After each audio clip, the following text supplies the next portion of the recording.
2014 में आया, उसने कहा मैं गुजरात मॉडल दूंगा और उस गुजरात मॉडल की अंतिम मानवी हमने देख ली। इस देश के अंदर लाखों भाई बहन कोरोना की दूसरी वेव में अकाल काल कलवित हो गए। ऐसा गुजरात मॉडल जिसको डबल इंजन के रूप में उत्तराखंड में स्थापित करने का काम किया और उस डबल इंजन ने आज ट्रिपल डिजिट में मतलब जो हमारी माननीय धर्माणी जी और माननीय प्रदीप टमटा जी हमारे सांसद महोदय अभी पहुंचे हैं, जरा कर्तव्य ध्वनि से उनका स्वागत करेंगे। आज ऐसी स्थिति पैदा कर दी, हमारे धर्माणी ने कहा, आज ऐसी स्थिति पैदा कर दी कि हमारे राज्य के अंदर जो बेरोजगारी का वृद्धि का प्रतिशत है वो 3.5 में है, 33% है, जो देश में सर्वाधिक है।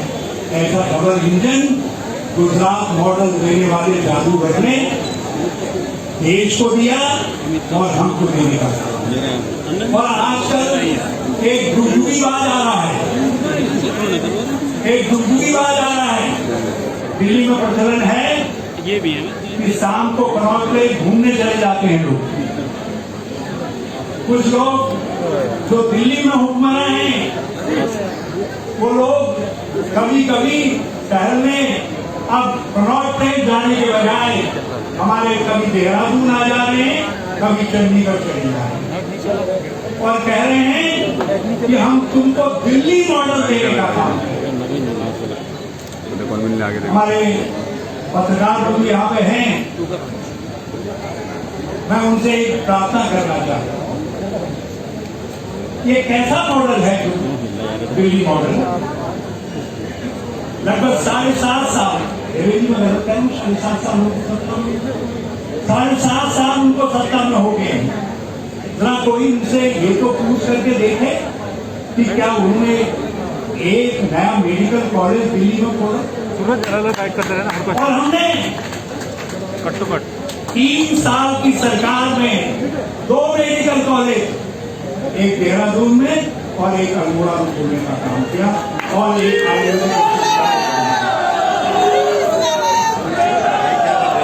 और 4 मेडिकल कॉलेज भगवानपुर, कोटवार, पिथौरागढ़ और रुद्रपुर की हमने स्वीकृति करने का काम किया और उनके काम को प्रारंभ करके गए, उसकी शुरुआत करके 3 साल की सरकार। आप जरा उनसे पूछ करके देखिए कि दिल्ली के अंदर उन्होंने कोई एक फ्लाईओवर बनाने का काम किया? अरे हम तो छोटी सी सरकार थे, हमने 3 साल के अंदर देहरादून के अंदर 3 फ्लाईओवर बनाने का काम किया। ये कैसा मॉडल है दिल्ली का? उनसे जरा पूछिए, दिल्ली में पानी का हाहाकार मचा है। जी यहाँ पर साक्षी हैं, ये पानी का घड़ा लेकर के साइकिल में इन्होंने पदयात्रा करने का काम किया ताकि जो प्यासे दिल्ली वासी हैं उनको राहत मिल सके। अरे दिल्ली के डुगडुगीबाजों, हमने इस राज्य के अंदर 37 मल्टी पेयजल योजनाएं 3 साल के अंदर न केवल स्वीकृत करवाई हैरोगढ़ी जैसी, बल्कि उनका निर्माण कार्य प्रारंभ करवाया और उसको पूरा करवाने का काम किया। ये राज्य साक्षी हैं, इन्हीं के क्षेत्र के अंदर 2 ऐसी बड़ी पेयजल योजनाएं यहाँ पे बैठे, इनसे जरा पूछ करके देखिए। और उन्होंने एक नहीं बनाया। ये कैसा दिल्ली का मॉडल है जिसको आप उत्तराखंड के ऊपर सोचना चाहते हैं? जब उनसे ये पूछ करके देखिए कि तुमने एक इंजीनियरिंग कॉलेज खोला, हमने 3 साल के अंदर 5 नए इंजीनियरिंग कॉलेज खोले, हमने हमने 18 पॉलिटेक्निक खोले, हमने 27 ITI खोले, हमने 25 डिग्री कॉलेज स्वीकृत करने का काम किया। जैसा दिल्ली के टूटी भाग से मेरे कार्यकर्ता साथियों और मेरे पत्रकार बंधुओं जरा पूछिए कि उन्होंने एक नया पॉलिटेक्निक, एक नया ITI, एक नया डिग्री कॉलेज कोई दिल्ली के अंदर खोलने का काम किया? विकास के नाम पर शून्य। आज लोग उसे कह रहे हैं कि गारंटी कार्ड भरवाने का नाटक कर रहे हैं। अरे मैं उनसे कहना चाहता हूं, हमने 2015 में प्रीतम सिंह की सरकार ने कहा था कि हम 14 घंटे मिलने वाली बिजली को 24 घंटे मिलने वाली बिजली में, और वो भी रोबोस्ट बिजली में, मतलब पूरी जिसमें कोई ऐसा टिन करने वाली बिजली नहीं, उस बिजली में बदलने का काम करेंगे। और हमने वो करके दिखाया। हमने वादा किया था कि हम देश को सबसे सस्ती बिजली देंगे, और हमने सबसे सस्ती बिजली देने का काम किया। और आज दिल्ली के अंदर सबसे महंगी बिजली है। वहां के कॉमर्शियल रेट बिजली के हमसे 3 रुपया प्रति यूनिट ज्यादा है। और वो आकर के कहते हैं कि उत्तराखंड वासियों, मैं तुमको मुफ्त में बिजली दे दूं। मैंने 1.5 साल पहले कहा था हल्द्वानी में, रामलीला ग्राउंड में, कि उत्तराखंड के लोगों हमको अवसर दीजिए। हमने बिजली का सिस्टम इतना मजबूत बना करके रखा है कि कांग्रेस की सरकार आएगी, आने के 1 साल के अंदर ही हम 100 यूनिट बिजली फ्री देने का काम करेंगे, और दूसरे साल के अंदर हम 200 बनाने का काम करेंगे। मैं एक बात और कह रहा हूँ, जिस दिन उत्तराखंड की आमदनी दिल्ली के बराबर हो जाएगी, हम 300 क्यों, हम 400 यूनिट तक अपने लोगों को देंगे। हमारा मुख्यमंत्री कैसा हो? चाची के दांत में टका नहीं, और बनाने चली है पूरे मोहल्ले को। अरे तुमने उत्तराखंड को समझा ही नहीं है। ये कोई कनॉट प्लेस घूमना नहीं है, उत्तराखंड को समझना है। उत्तराखंड गांडे कांडे घाल गधेरों का एक उत्तराखंड, विविधताओं से भरा हुआ उत्तराखंड, दर्द और पीड़ा से भरा हुआ ये उत्तराखंड। इस उत्तराखंड को तुम नहीं भुलाना चाहते हो। इसलिए कांग्रेस के साथियों, आज चुनौतियों को समझने का काम, और हम आपसे बहुत विनम्रता से मैं कह रहा हूं, बहुत विनम्रता से कह रहा हूं, मैं जीवन के ऐसे पड़ाव पर हूं, यदि सामान्य स्थिति में होता तो देवेंद्र जी, मैं शायद 2027 में भी आपको जो है लेफ्ट राइट करते हुए दिखा, लेकिन कोरोना ने मुझको ऐसा तोड़ा 19 दिन ICU में रह करके। मैं शायद आप सबका प्यार था, आप सबको देखना मेरे भाग्य में बदा था। मैं वापस आ गया जिंदा, नहीं तो जिंदा जिंदाबाद जिंदाबाद जिंदाबाद। जब मैं कोरोना से उबर करके जान में रख करके सबके उपचुनाव में गया था, जिन लोगों ने मुझको देखा था वो कह सकते हैं, सारा कार्यकर्ता वहां था, वो कह सकता है कि हरीश रावत जिस समय बोल रहा था, ऐसा लगता था कि अगले पल उसकी सांस टूट जाए। और आज भी पोस्ट कोरोना की कई बीमारियों से ग्रस्त, मगर एक बोला है, अपूरा है,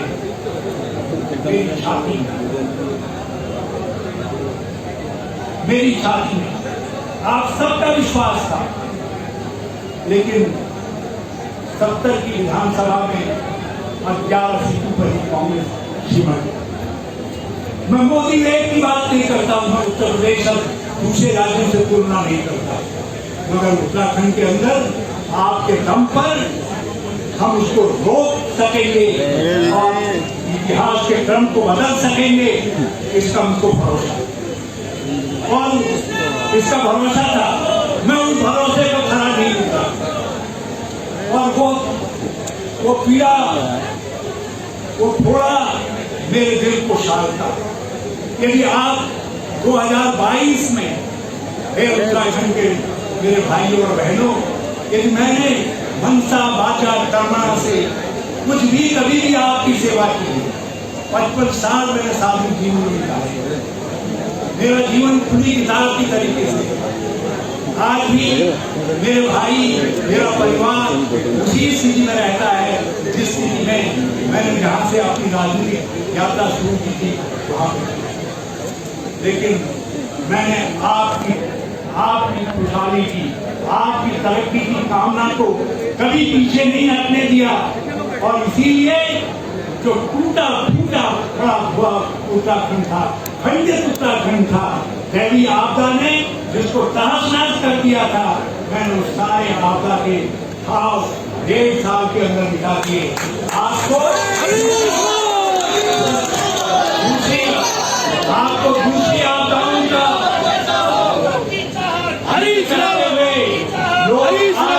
आज भी मिल जाएंगे, मगर केदारनाथ की आपदा में हमको नहीं छुआ, हमारी मदद नहीं हुई, हमारा पुनर्वास नहीं हुआ। इसको कहने वाला आपको कभी नहीं है। ये हमारे साथियों का सहयोग था, हमारे मंत्रिमंडल का सहयोग था कि हम एक असंभव काम, जिसको सोनिया जी ने कहा था कि मैं तुमको केवल एक काम सौंप रही हूँ कि केदारनाथ का पुनर्निर्माण का काम, और हमने 1.5 साल में केवल उसको पूरा किया, बल्कि उत्तराखंड की अर्थव्यवस्था को भी हमने विकास की पट्टी पर डालने का काम किया। और इस समय ये डबल इंजन के लोगों को सत्ता मिली और अधिकार बंद हो, उस समय हमारी जो राजस्व वृद्धि दर थी, वार्षिक वृद्धि दर, वो 19.5% थी, जो कर्नाटक के बाद देश में सर्वाधिक थी। ये कमाल हमारी सरकार ने करने का काम किया था। हमारा मुख्यमंत्री कैसा हो? 75,000 पर कैपिटा इनकम के उत्तराखंड को 1,74,000 रुपया पर कैपिटा के उत्तराखंड में बदल करके गरीब तक जो है आशा और विश्वास को पहुंचाने का काम किया। हमने पेंशनों को, समाज कल्याण के कोष को, मुख्यमंत्री कोष को आम गरीब का अधिकार बना दिया था, अधिकारिता बना दिया। लेकिन बहुत सारे एजेंडे अधूरे, और उन अधूरे एजेंडों में एक उत्तराखंड का भी एजेंडा है। और ये उत्तराखंड जिसका भाई देवेंद्र जी कर रहे थे, देवेंद्र जी उत्तराखंड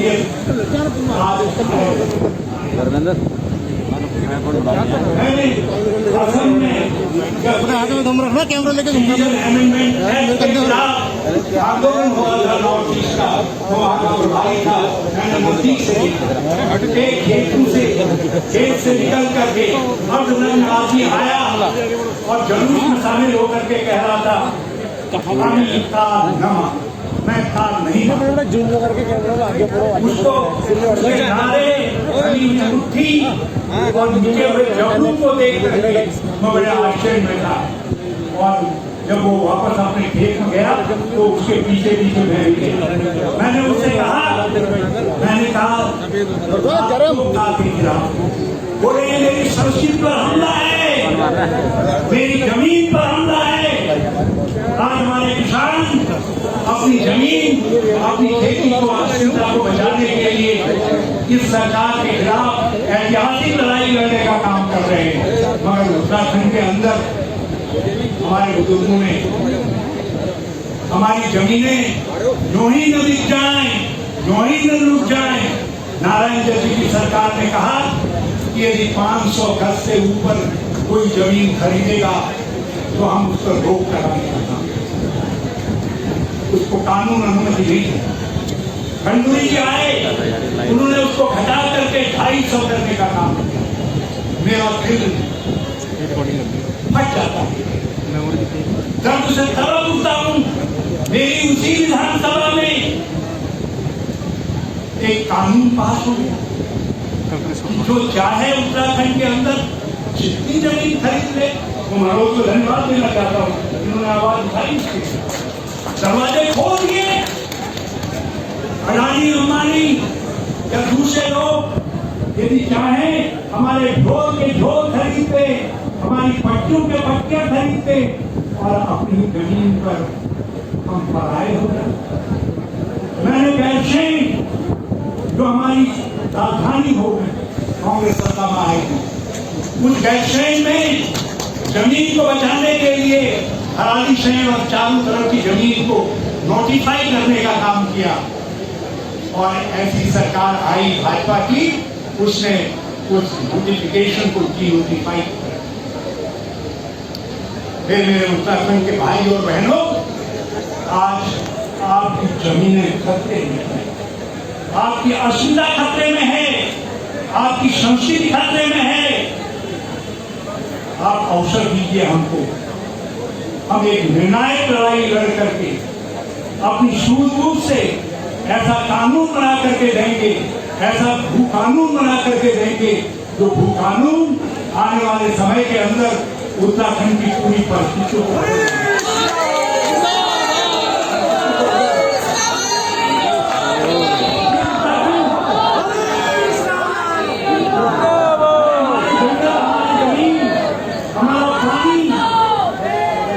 केंद्र सरकार से भी लड़ूंगा, किशोर को साथ लेकर के लड़ूंगा। हमारी जमीनों को, 2015 की जमीनों को आपने प्रोटेक्टेड फॉरेस्ट के नाम से हड़प लिया, हम उसको भी केंद्र सरकार से वापस लाएंगे, ताकि विकास के लिए हमारे लोगों को अपनी आजीविका के लिए, अपने भविष्य को बनाने के लिए जमीनें मिल सकें। हम पहले ही चकबंदी का कानून बना करके हम उसको लागू करेंगे।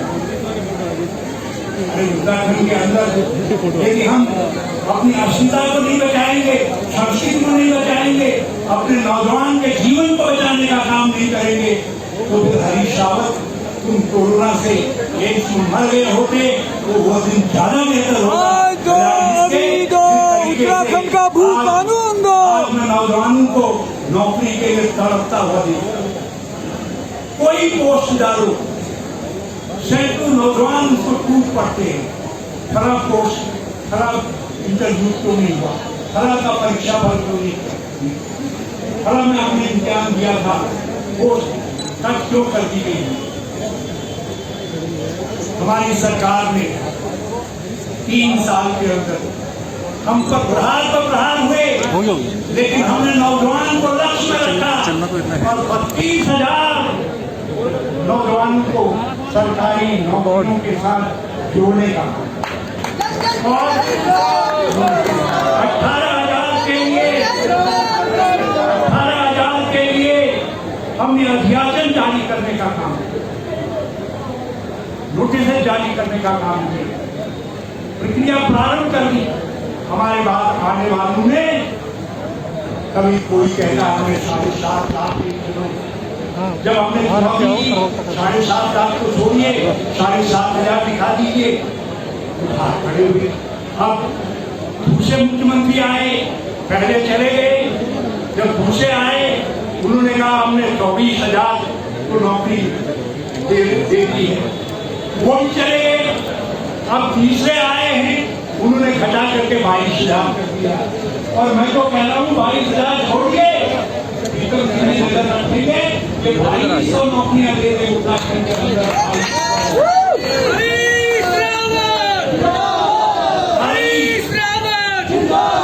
आदि और फुरकान जी और ममता जी कंधा कंधे में रख करके विधानसभा में पहुंचते हैं। ये हमारी सरकार थी, जो गन्ने का मूल्य हमने दिया वो आज भी उत्तराखंड के अंदर सर्वाधिक है। आज माइलस्टोन है, वो आज माइलस्टोन है जिसको 4.5 साल में ये डबल इंजन की सरकार नहीं। मेरा वादा है नौजवानों से, तो नौजवान साथियों एक बात ये चाहते हुए, मगर हौसले के साथ खड़े, हरीश रावत की बात पे यकीन करके देखो, कांग्रेस को लाओ, कांग्रेस को लाओ।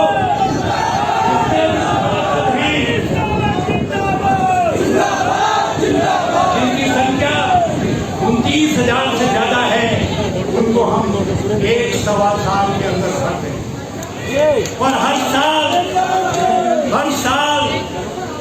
10% नए पद जोड़ने का काम करेंगे, ताकि हमारा लक्ष्य रहेगा कि उत्तराखंड के अंदर बेरोजगारी की वृद्धि दर को फिर से हम घटा करके 2.5% पर लाने का काम कर सके, जिसको हम 2016 में ला करके।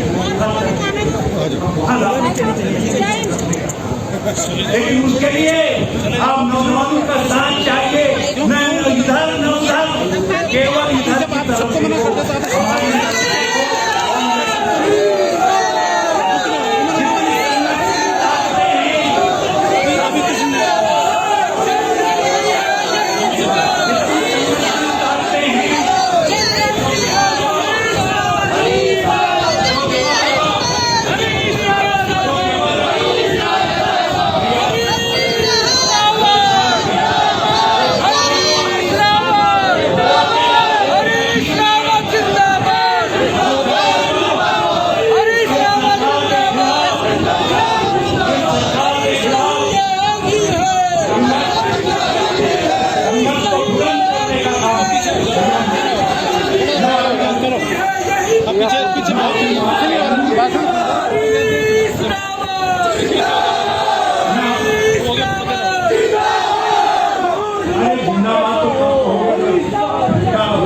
आदमी बैठते बैठते खाना दे सके।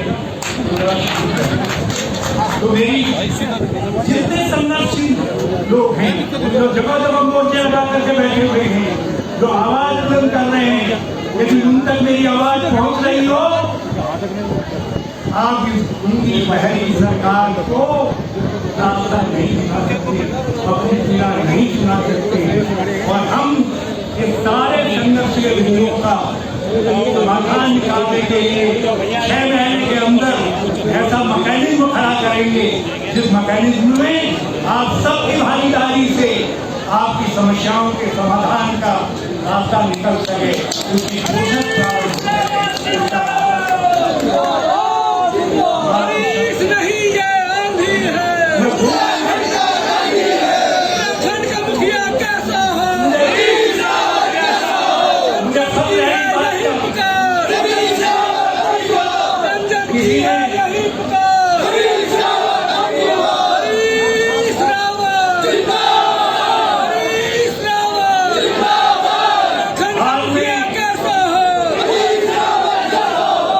अंग्रेजी के चैनल ने मुझसे एक इंटरव्यू में पूछा, मुझसे कहा, हरीश रावत जी, आप अपने 3 साल की सरकार को किस बात के लिए जानना चाहती हैं?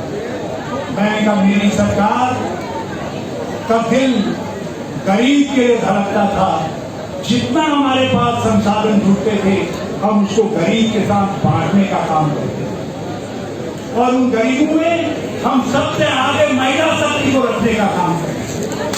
और इसीलिए मैंने महिला पेंशन से लेकर के महिला पौष्टिकता को राज्य का नारा बना दिया, राज्य की पहचान में परिवर्तन करने का काम कर दिया। मैं अपनी बहनों से कहना चाहता हूं जो यहाँ पर हैं, आप एक बात नोट करके जाइए, कांग्रेस की सरकार आएगी, हमारे पास पूरा रोड मैप है, किस तरीके से आर्थिक रूप से महिलाओं को सुदृढ़ किया जाए, सशक्तिकृत किया जाए। मैं पत्रकारों से कहना चाहता हूं, हमारी कुल आर्थिक गतिविधियों में उत्तराखंड की महिला की सहभागिता रात दिन काम करने के बावजूद केवल 29% है। और मैं वचन देता हूं कि कांग्रेस की सरकार उनकी सहभागिता को 60% के पर पहुंचा करके दम लेने का काम करेगी।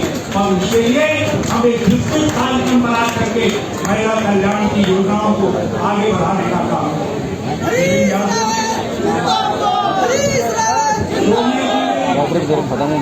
सोनिया जी ने हमको विश्वास दिया सोनिया जी ने हम सबको जिम्मेदारी दी है और आप उस जिम्मेदारी के प्रतिपादक को भाग आपने उसकी सुरक्षा कर उसमें जो जिम्मेदारी आपने मुझको दी है, बल्कि मैं चाहूंगा जरा सा मेरे कमजोर होते हुए कानून से उस जिम्मेदारी को थोड़ा सा आप कम करें। बड़ी जिम्मेदारी है एक चमकीले चेहरे हैं और उसकी संभावनाएं हैं, इन संभावनाओं के साथ जिम्मेदारी को भाग दीजिए। उत्तराखंड का मुख्यमंत्री कैसा है? उसको कैसा नहीं ये आंधी है, नहीं ये आंधी है। निर्माण करने मैं एक बात जानता हूँ,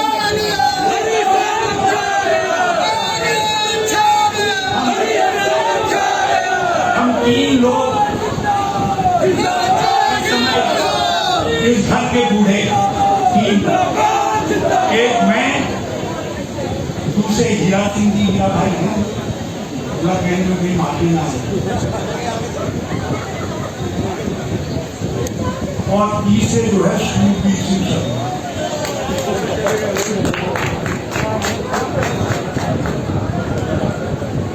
हमें पूरा भरोसा है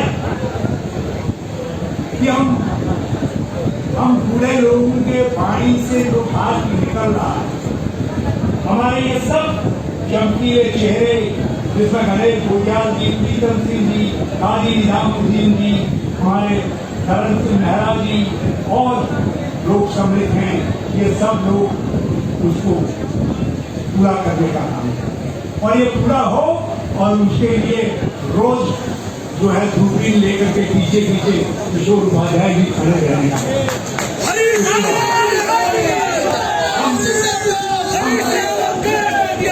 आपको और सोनिया जी के विश्वास को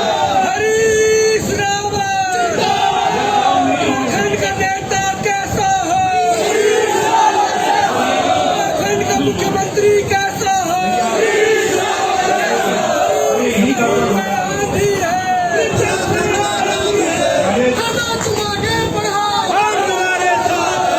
पहले कांग्रेस का मुख्यमंत्री बनाओ और कोटा उसको जो है देवेंद्र यादव जी पहना देंगे, जो पहना देंगे उसको हम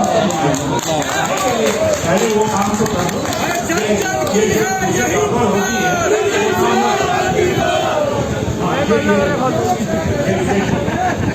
तो मैं ये जितने साथी हैं, यदि मैं आज इस स्थिति तक पहुंचा हूँ कि आईसीसी का जनरल सेक्रेटरी और कांग्रेस की वर्किंग कमेटी का मेंबर हूँ, तो ये सब लोगों के साथ सबने किसी मोड़ पर मेरे जीवन के मेरी अंगली पकड़ करके मुझको सहारा देने का काम किया खड़ा रखा। और ये भी सत्य है कि 1990 से कुछ परिस्थितियां ऐसी आई कि मेरी कुछ लोगों के लिए अच्छा कर पाया, तो जब अच्छा होता है तो कुछ लोगों के लिए अच्छा नहीं दे पाता, तो बहुत सारे लोगों के दिल दुखे होंगे।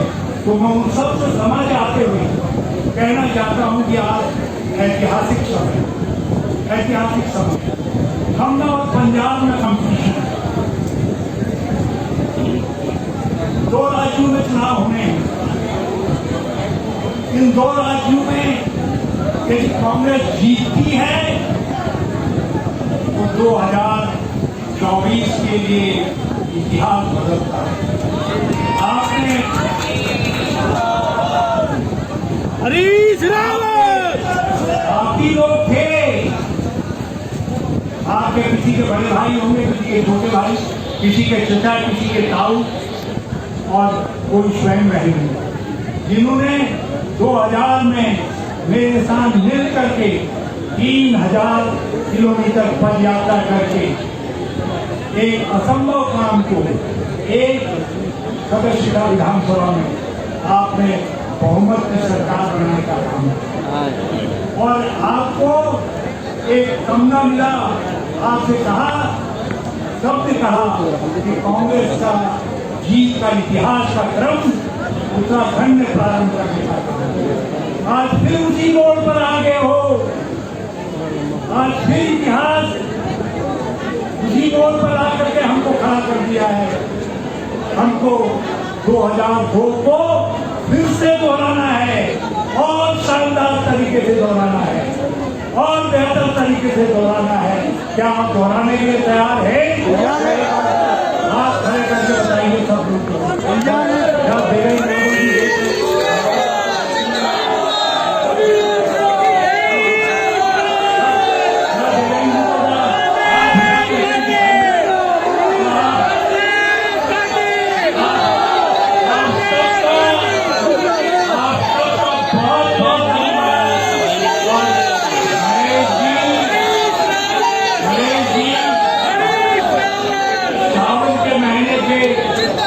गणेश जी आपको हम सबकी तरफ से ढेर सारी शुभकामनाएं। जय हिंद, जय भारत, जय कांग्रेस। सोनिया गांधी, सोनिया गांधी, राहुल गांधी, राहुल गांधी, इनकलाब, इनकलाब, में निवडणूक